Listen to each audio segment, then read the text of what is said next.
Hello there, Ray here, and the latest 1.14 snapshot has arrived with some really cool changes. As you can see, we got some horses with new types of armor, as well as we got a new mushroom, and changes to do with the fox as well as iron golems and invisibility potions. I'll be going over the entire view of the 19W0A snapshot, and they have said that they are kind of winding down on the new features and will be mostly concentrating on bug fixes from here on. And don't forget guys, tonight we're going to have our snapshot testing Twitch stream, and we do have a server that the viewers can actually come on with us and test stuff. So it should be a lot of fun, and that'll be at 9 p.m. Eastern Standard Time tonight. I hope to see all you guys there so we can play around with these new changes. They came out with a new mob in the game, and this is the brown mushroom, so you can summon them into the game. They don't currently come naturally in the game. You can see it says summon mushroom and the type is brown, so go ahead and we summon in. This is what it looks like. It looks pretty crazy.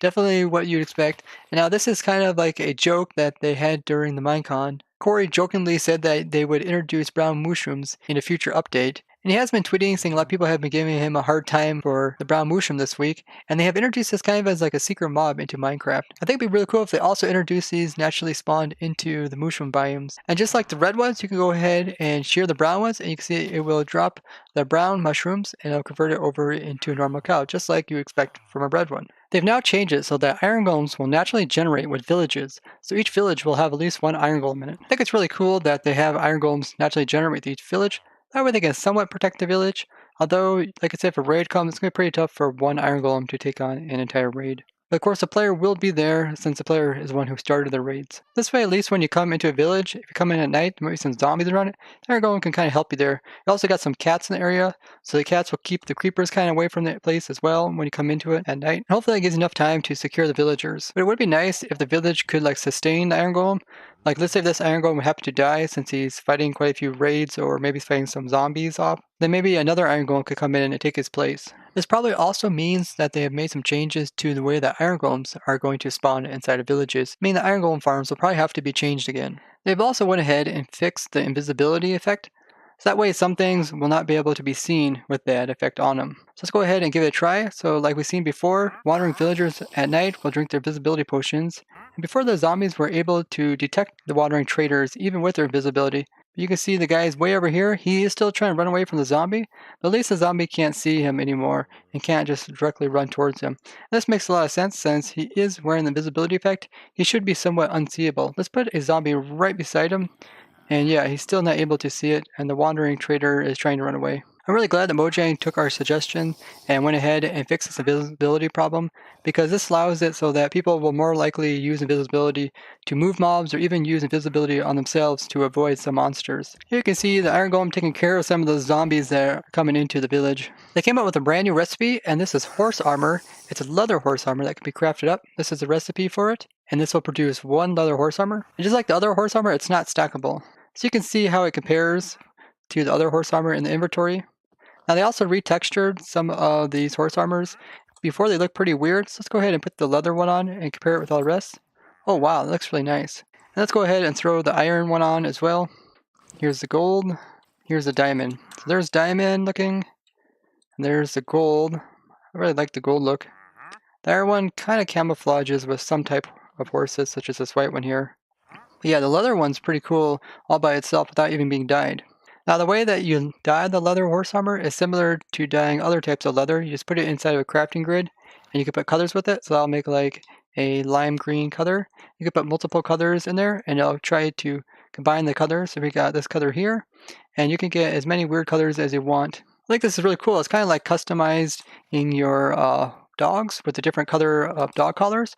Then you can go in and you can customize your horse instead of just having leather horse. Let's say this is your fast horse. So you can illustrate that by maybe having some lime green on it. That way you can easily distinguish between your different type of horses. Now there's a nice difference between like the metal armors and the leather armor. You see this leather armor, how it has these black trim around it? It really makes it stand out compared to the metal ones. Now, if you're wondering if you can like craft up the other variations, like if you can craft up like gold armor using in the crafting grid, no, you still cannot. So you have to find those inside of chest.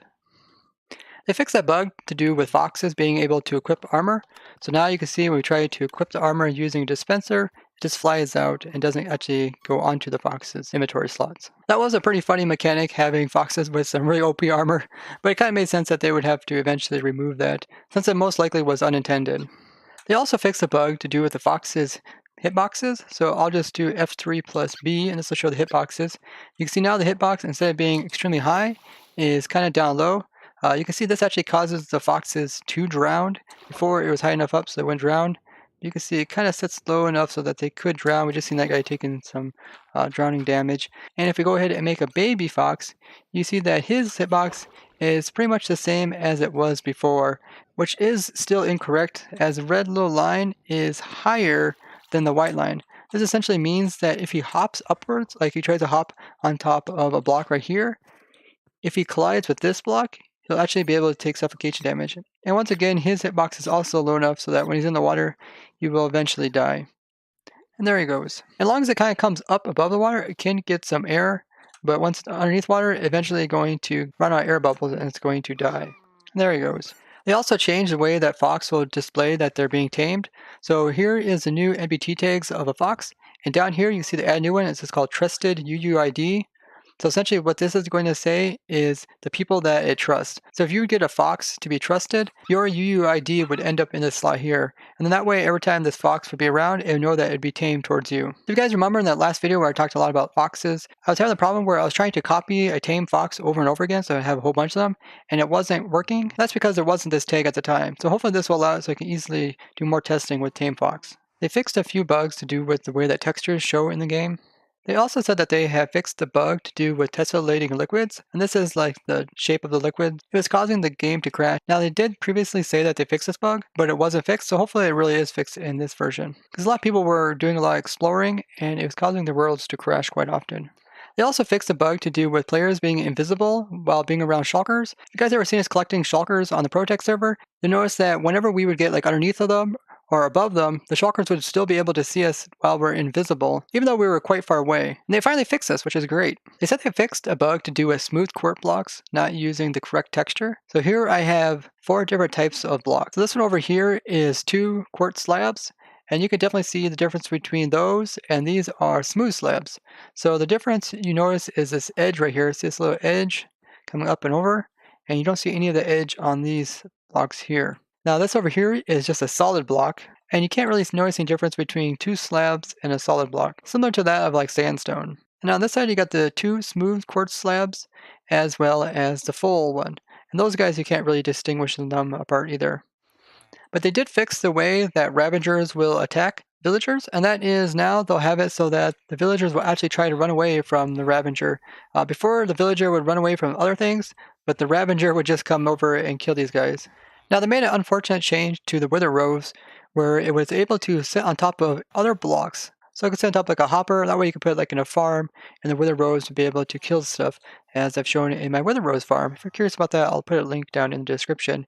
But now essentially the Wither Rose is very similar to other flowers, so it can't be placed on any block besides those that normal flowers can be placed on, such as like dirt or grass. So you most likely when you do use this in a farm, you'll have to go ahead and place hopper minecarts underneath to collect the items. Or you could come in and place it in something like a farmland where it's slightly shorter, so hoppers will be able to pull items off the top of them. But this change unfortunately breaks my witch farm that uses wither roses on top of hoppers, which is a really compact and simple way to make a witch farm. They made a change so that the berry bushes can now be flammable, so you can start them on fire. So as you guys know, you can distinguish campfires just by putting some water on it, and you can light them using like a flint and steel. They also allowed it so you can now use a fire charge, which also has the different textures to relight them. And of course you can use like a bucket of fish to also put these out since those contain water. They also made it so that it's possible to put out a campfire using a bottle of water. So this is a splash one, so I can throw it onto the campfire. Oh wow, that is really cool. I really like that effect. Let's try it with an awkward splash motion as well. Nope, let's just be bottled water. Now one thing they haven't fixed for quite a while is that blazes, when they're killed by a player who throws water bottles on them, they never will actually drop their rods. And rods are normally only dropped by a player kill. So you think similar to like he's throwing like a damage potion onto a mob. When the mob does die, it should drop XPs as well as any loot that's player killed, and this is something they should fix. I'll have the bug report down in the description, and I'd be really glad if you guys would upvote that. Because if that was fixed, then you can make blaze farms where the player would just throw water bottles instead of having to make like damage potions or other means of killing them, since splash water bottles are really easy to brew up. They fixed it so that baby pandas will now spawn naturally inside of bamboo jungles, and before only adults were doing that. They also fixed a pretty annoying bug that you guys might have noticed during streams. When I would go into the settings here and then go into options, when I would click once, it would click twice and make two clicking noises. And also if you click around the black screen, it would also make more clicking noises. They have now fixed this. They've also went ahead and fixed this slider up here. So now you can actually slide these sliders. They've also fixed the way that fox babies are now going to be trusting the player. Before, as you've seen, it was pretty glitched out. There was a way to get them trusted by using a lead. That was unintended. And now you see we got baby fox here. Let's go ahead in survival and see if he trusts us. You can see the adults run away. I think if the baby grows up, then he won't try to follow the adults. Let's grow him up. Okay, so this one here is the one that we tamed up, and he's no longer with his parents. Let's go into survival. Oh, cool. So he doesn't run away from us. And you can see the parents, yeah, they already took off. They're pretty scared. So he's not scared. That's cool that they fixed this. They also fixed it so that fox won't pick up items and eat them while they're sleeping. So you can see that he picks up the item, but he won't eat it while he's sleeping. They also fixed it so that ocelots as well as stray cats will no longer run away from the player when he's in creative. If you guys seen our last stream, we were trying to do quite a bit of testing to do with stray cats as well as tame cats, and they just kept running around. So this is a nice change. They fixed quite a few different bugs to do with mobs and invisibility, so hopefully we'll see more consistent results across different mob types. They changed some of the textures of blocks, so you can see the grass here, how the edge of it comes down a little bit more down, as well as a little bit more jagged. Looks more natural. Here you can see a snow layer, where you put a snow layer on top of grass, it will convert it into a snowy block. And you can see this comes down quite a bit more, so it kind of blends it more with like the side. I know a lot of people do retexturing of blocks where they just hold the side green. So this is kind of like a compromise, making it come down a little bit lower so you don't see so much dirt on the edges. They also did a bunch of other little fixes, but one was actually a security issue that they labeled as recalibrating the connection to the bovine plane. So with the changes that they made to the way that villagers put their structures into the game, you can see like when they come into something like a ravine here, they don't just fill this whole thing in with like cobble like you would see in the past. So now we just got a little floating house here.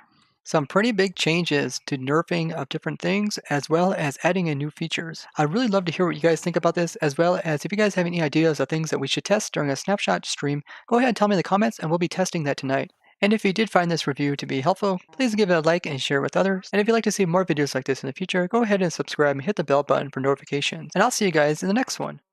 Bye bye.